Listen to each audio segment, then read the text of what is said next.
Okay, so tourists spend a lot of time in churches and art galleries. So with this rough guide to natural history museums of the world, mostly Europe, I'm hoping to persuade them that there's somewhere more kind of spiritually fulfilling and more aesthetically jaw-dropping for them to spend their time. And it might seem a bit overreaching to say that natural history museums are the crowning achievement of human civilization. But I'm going to say it, so also I think they are. They show us at our best. They show us interested in the world around us. They show us trying to understand how we work, how the world works. There's loads of them. People know about the one in London. They don't know maybe about the ones in Berlin or in Erfurt or in Barcelona that I've mentioned before. So really, when did they start? They started kind of as a byproduct of imperialism. So we sailed around the world, collecting specimens to send back to Blighty. And nowadays, maybe we take a bit of a dim view of that, shooting the local fauna. Maybe not the greatest thing in the world, but we've got the legacy of all these fantastic specimens to go and look at. We're not collecting them anymore, fortunately, but they're all there.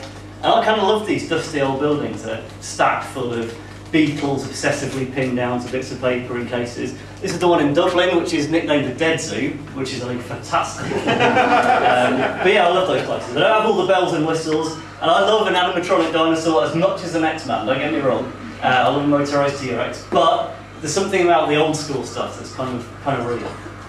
So modernisation isn't all about CGI and servo motors and fancy things like that. It's also about these kind of po-faced exhibits of man's impact on the environment, which is a message I completely buy. I'm not sure I can take it from an oil company, to be honest, and that upsets me.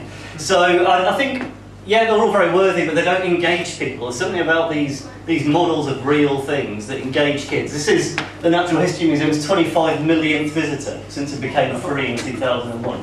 That's pretty impressive, and she's having a great time. So that's a good thing. Ever since Darwin won the argument with Richard Owen, Richard Owen pretty much, to be fair to him, invented the idea of a natural history museum aimed at the general public. But ever since Darwin had his great idea, they kind of focused on telling the story of evolution. And that started with Darwin doing the whole imperial thing, on the Beagle, piling up specimens. 25 years later, it all added up to arguably the most important idea that anyone has ever had, theory of evolution by natural selection. So I think we end up with the natural history museums that we deserve as a culture. I think they tell us as much about us as they do about all the sort of fur and bones that we pile up in them. So in the 19th century it was all very empire building, sticking our names on specimens. I don't know what they say about us now. I think one thing that's stayed constant through all of that is our fascination with where do we come from as a species. And Darwin's ideas were pretty shocking back in the 19th century, hence his caricature. Hopefully we've all had a bit of time to get used to that now, and I think probably the way that's happened is wandering around a natural history museum looking at our relatives, our ancestors like Lucy, our relatives like the great apes, is probably the best way to convince ourselves, the evidence of our own eyes, that actually evolution is reality. Which is why it's a bit weird that things like the Creation Museum can still exist. Who actually take at face value the idea of humans happily coexisting with vegetarian T-Rexes. I guess the sad thing about that imperial approach to natural history museums is things like the dodo.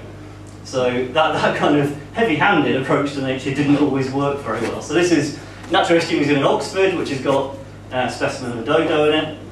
And it makes me pretty depressed to think that I'm never ever going to see a trilobite face to face, because they're the coolest little creatures that have ever lived. Quite big creatures sometimes as well. So yeah, maybe I'm weird, but that makes me a bit sad. But what's amazing is that we can look at a trilobite fossil and know what it looked like when they went extinct 250 million years ago, just before the first mammals evolved, before the first dinosaurs evolved. To put that in a bit of context, we've been around as a species 200,000 years. Nothing. So, to wrap it all up, is there a number one? Yes, in my book there is. The Natural History Museum in London is the original, it is the best, it's a fantastic building, it's got amazing collections, and it's free. So next time you're in London, make sure you go there. To complete a top five, well, that's very personal to me. I love the one in Dublin because it's eccentric and mad and foisty, and the ceiling collapsed a few years ago, but it's good. The one in Erfurt's got a tree in the middle of it, which is kind of, you know, Scandinavian mythology, it's all kind of cool. But the point is that there's loads of them and they're all really different. They're all good at different things. So next time you go on holiday, skip one of the bars, skip one of the churches, and make a stop at the Natural History Museum instead.